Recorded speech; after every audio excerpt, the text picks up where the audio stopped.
যে তিনি কেন সবার থেকে আলাদা। সদ্য সোশ্যাল মিডিয়ায় ভাইরাল হয় অরিজিতের একটি ভিডিও। মঞ্চে গান গাইতে গাইতে অরিজিৎ কি এমন করেছেন যা একদিকে যেমন সোশ্যাল মিডিয়ায় ভাইরাল হয়েছে, তেমনি মন জিতে নিয়েছে অনেক দর্শকের। সম্প্রতি চণ্ডীগড়ে শো করতে যান অরিজিৎ। সেখানে গিয়ে মঞ্চে গান গাইতে গাইতে তিনি অটোগ্রাফ বিলোচ্ছিলেন, কখনো খাতায় আবার কখনো রুমালে। অরিজিৎ এই দর্শকদের কখনোই বারণ করতে পারেননি অটোগ্রাফ বিলানো থেকে, তাই গান গাইতে গাইতেই একের পর এক অটোগ্রাফ দিয়ে চলেছেন তিনি। হঠাৎ গান থামিয়ে দেন অরিজিৎ।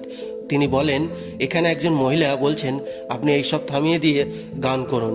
উনি সঠিক কথাই বলছেন। আমি এখানে এইসব করতে তো আসিনি, গান করতে এসেছি। আপনারা বারে বারে আমার হাতে অটোগ্রাফ দেওয়ার খাতা ধরিয়ে দিচ্ছেন, আমিও না করতে পারছি না। আমি এখানে এসেছি এই প্রত্যাশা নিয়ে যে ভালো গান গাইব। আপনারা যদি কিছুক্ষণের জন্য এটা বন্ধ করে রাখেন তাহলে সবারই কিন্তু ভালো লাগবে।